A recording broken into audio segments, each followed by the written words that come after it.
The second you power on your drone within 2 miles of a major stadium, airport, or government facility, you show up on a screen. Not just your drone, you, where you're standing, what you're flying, your flight history, and security already has someone heading your way. Welcome to 2025, where flying invisible isn't just impossible, it's naive. Here's what most drone pilots don't know. There's an entire surveillance infrastructure built specifically to find you. Not your video, not your SD card, you, the pilot, and every single move your drone makes. And it's not just airports anymore. NFL stadiums, college football games, music festivals, wildfire zones, presidential travel routes, major city centers, even some residential neighborhoods near critical infrastructure. They know what you're flying, where you launched, how high you are, your flight path, and if you've been there before, they know that too. So today, I'm going to show you exactly what these detection systems see, how they work, who's using them, and most importantly, how to fly smart so you don't end up as a red dot on someone's threat board. Because in 2025, ignorance isn't an excuse, it's evidence. Let's start with the tech itself. This is passive RF detection, radio frequency detection specifically designed for drones. Think of it like reverse engineering your drone's radio signals. Your drone and controller are constantly talking to each other. Telemetry, GPS coordinates, status updates. That's not encrypted. It's broadcasting in the open. These detection systems don't hack anything. They don't jam. They just listen. And from that radio chatter, they can extract an insane amount of data. It's not remote ID. Though the data looks similar, it's not radar. It's passive signal intelligence, and it works on almost every consumer drone on the market. DJI, Autel, Skydio, Parrot. If it transmits, it can be detected. And here's the part that freaks people out. Detection starts the moment you power on. Before you take off, before you even launch the app. At a Super Bowl, at a presidential rally, your controller powers on and security gets a mobile alert. DJI Air 3 detected. Southeast parking lot. 2 devices active. You haven't launched, you haven't broken any laws yet, but you're already on their radar. Okay, let's talk about what actually shows up on their screen, because it's way more detailed than you think. Number 1, drone identification. They see your exact drone model. DJI Mavic 3 Pro, Mini 4 Pro, Autel Evo Lite, whatever.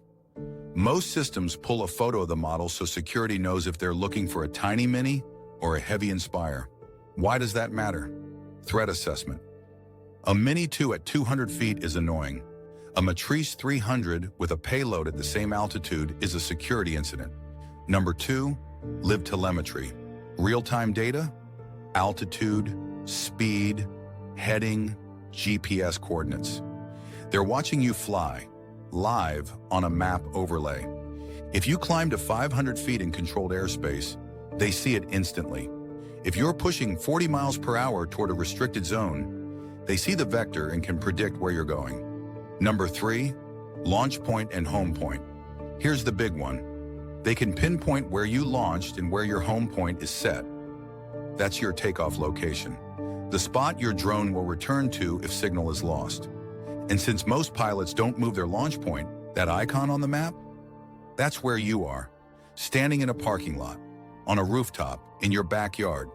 They can send someone directly to you, not somewhere in the area, to the exact 10-meter grid square where you're holding the controller. Number 4, pilot location, real-time tracking. Some advanced systems track the controller signal separately. So if you're walking while flying, like doing a tracking shot, the pilot icon on their screen moves with you. It's not GPS from your phone.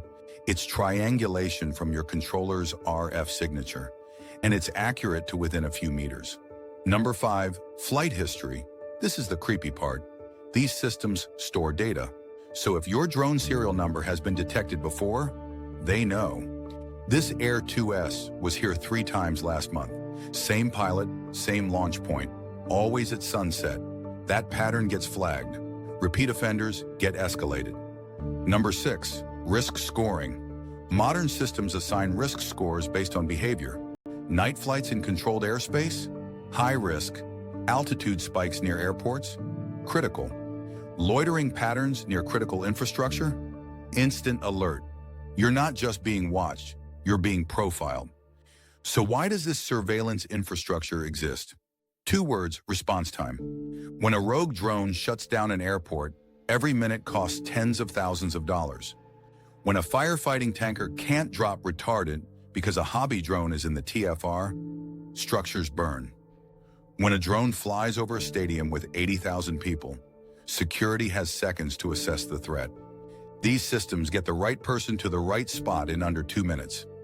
And most of the time, it's education, not enforcement. A pilot who genuinely didn't know there was a TFR. But here's the reality. As drones get cheaper, smaller, and more capable, detection infrastructure is expanding fast. NFL stadiums, every single one. Major airports, covered. But now we're seeing deployments around power substations, water treatment facilities, government buildings, and even some high-end residential areas. In 2025, if you're flying anywhere near critical infrastructure, assume you're being watched. Quick clarification because people confuse these. Remote ID and RF detection are not the same thing. Remote ID is the FAA-mandated broadcast standard. Your drone transmits its ID, location, altitude, and pilot location via Bluetooth or Wi-Fi. Anyone with a remote ID receiver app can see it. RF detection systems listen to your control signals. The telemetry between drone and controller. They don't need remote ID to work. They've been tracking drones since before remote ID existed. But here's the convergence. In 2025, most systems integrate both. Remote ID for compliant drones, RF detection for everything else, including modified drones trying to avoid remote ID. Bottom line, if your drone has a radio, it can be found. The idea that you can fly undetected in sensitive airspace? That's a myth. So, who's watching? Law enforcement, local, state, and federal. Airport security, stadium and venue security contractors, federal agencies protecting critical infrastructure, wildfire incident command centers, and increasingly, private security for high-profile events. What they don't see, your camera feed, your photos, your personal info like phone number or address, unless there's a legal investigation and they subpoena the manufacturer. And no, you can't buy this tech as a consumer. These systems cost $50,000 to $200,000. Access is tightly controlled, but that doesn't mean you're not being tracked. So what do these systems reveal when you aggregate months of data? Hundreds of daily flights in busy metro areas, clusters at sunrise and golden hour, content creators chasing light, altitude violations spiking on weekends near airports, casual pilots pushing limits. And then there's the outliers, modified drones flying well above 400 feet, serial numbers appearing repeatedly in restricted zones. Pilots who power on, get flagged, power off, move 100 meters and try again. That behavior, it screams intent, and it gets investigated. Don't be that pilot. Don't be the reason the rest of us lose access. All right, here's how you stay off the threat board. Number 1, know your intent. Flying purely for fun? Follow recreational rules. Trust CBO guidelines, 400 feet AGL. Any work, any monetization, any volunteer media. That's part 107. Get legal. And speaking of getting legal, if you're ready to fly professionally or start making money with your drone, I've got a complete roadmap for you. My drone business launch kit has everything you need. Part 107 study plan, airspace compliance checklists, business structure templates, client contracts, pricing calculators, and equipment guides. Links in the description. This kit gets you from hobbyist to revenue ready in 30 days, completely legal and insured. Back to staying compliant. Number 2, check airspace every single flight. Use LAANC apps. Check for TFRS, stadium game schedules, wildfire perimeters, VIP travel, NOTAMS. This changes hourly. A spot that was clear yesterday could have a presidential TFR today. Check every time. Number 3, power on discipline. In sensitive areas, don't even power on unless you're authorized. Detection starts at boot. If you're in a stadium parking lot just checking settings, you're already flagged. Number 4, respect altitude limits. 400 feet AGL max for recreational, but your LANC authorization might cap you at 150 or even 0. That's your ceiling, not a suggestion. Number 5, remote ID compliance, built-in or external module. Verify it works. Carry your trust certificate if recreational.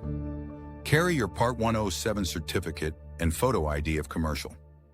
Number 6, be cooperative. If security approaches, be calm. Show your authorization, explain your mission, land if asked. Being defensive or evasive escalates things fast. They have your serial number. They have your location. Lying accomplishes nothing. Quick FAQ, can they take control of my drone? Detection is passive. Counter UAS mitigation, jamming, forced landing, hijacking is separate, highly regulated, and limited to specific federal authorities. Most agencies can only detect and respond in person. Can I whitelist my drone for events? If you're authorized and contracted, yes. Your serial gets flagged as approved operator, but you're still tracked for safety and compliance verification. Here's the reality. In 2025, airspace is observable. The invisible drone pilot doesn't exist. Every flight near sensitive infrastructure gets logged. Every altitude violation gets flagged.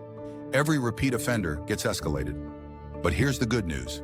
If you fly smart, check your airspace, stay compliant, and respect the system, you'll never have a problem. The pilots getting fined, getting their drones confiscated, getting banned from flying, they're the ones who thought the rules didn't apply to them. Don't be that pilot.